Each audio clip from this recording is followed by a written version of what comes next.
ValveTime.net. Hi, and welcome to the ValveTime News. Each week, we'll bring you the biggest talking points regarding Valve and the community. Now, the news. After an announcement tweet on the CSGO Twitter account shortly before our last episode aired, Valve released the latest update for Counter-Strike Global Offensive. The update, known as the Arms Deal Update, was released on Wednesday of this week and has introduced a number of new changes, many of which take influence directly from Valve's other multiplayer titles, Team Fortress 2 and Dota 2. The update introduced a new item drop system which provides players with timed item drops as they play matches on verified official and community servers.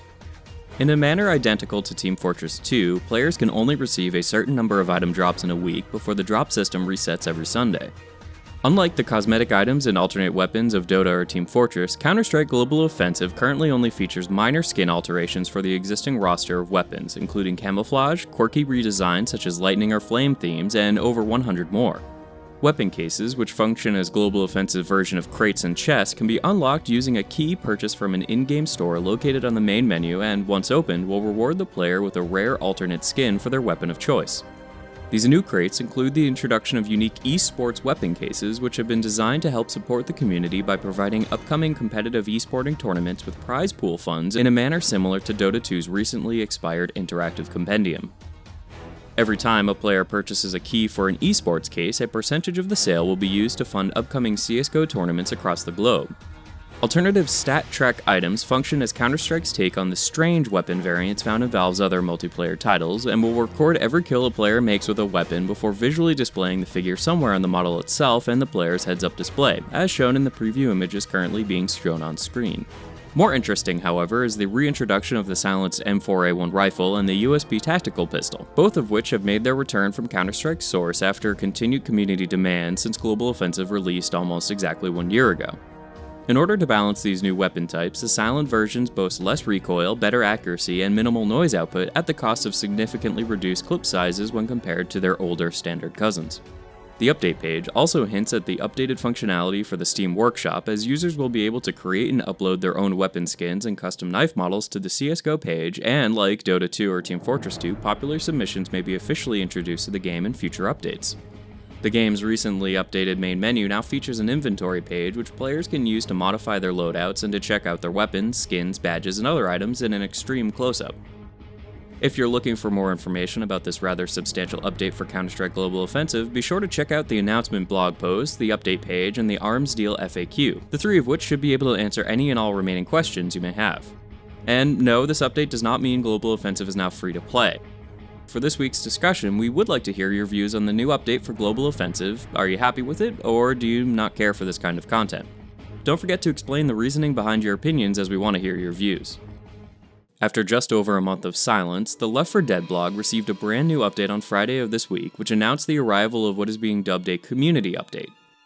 In the blog post, the Left 4 Dead ongoing content team discuss how they recently partnered with community modding expert Splinks to help develop a wish list of community-requested improvements and fixes to the game's authoring tools.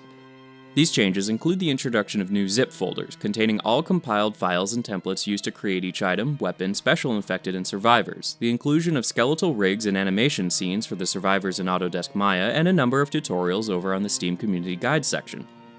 During his recent stay at Valve over the past few months, Splinks has also assisted with the resurrection of Classic Francis, which features the older, more rugged model of Francis first shown in a variety of preview trailers and promotional videos for Left 4 Dead 1 prior to the release of the game in 2008.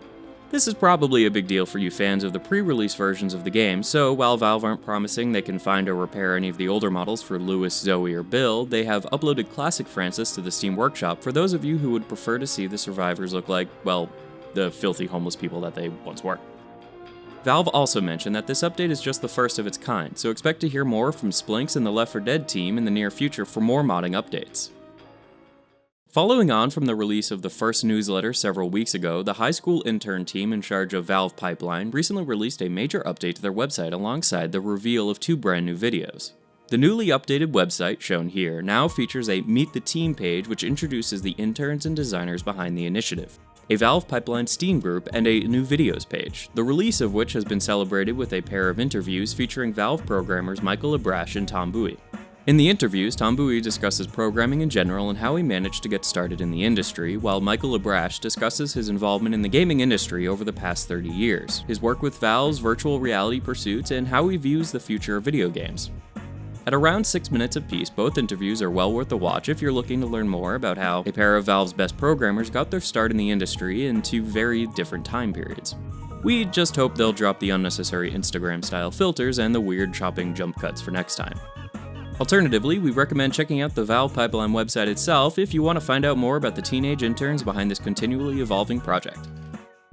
In merchandise news, NECA announced earlier this week that the Red Team versions of their Heavy and Soldier action figures have finally been released and are now available at international retailers and online stores. The new figure stands at a height of 7 inches and features over 25 points of articulation. The Heavy model comes packaged with his infamous minigun Sasha, while the Soldier features his signature shovel and rocket launcher. Similar to the previously released Pyro and Demo Man models, both of these new figures also feature Steam codes for exclusive in-game content within Team Fortress 2. Links to the item pages over on NECA's eBay store can be found in the video description, alongside the links to every other news story we covered this week, including full write-ups on ValveTime.net, update changelogs, and much more. And with that, we've come to the end of another week of Valve news. Don't forget to subscribe for more ValveTime videos, news, and reviews coming soon. While you're at it, be sure to head on over to our Dota 2 announcer pack over on the Steam Workshop to rate us positively. Remember, every vote counts. Thanks for watching, and bye for now.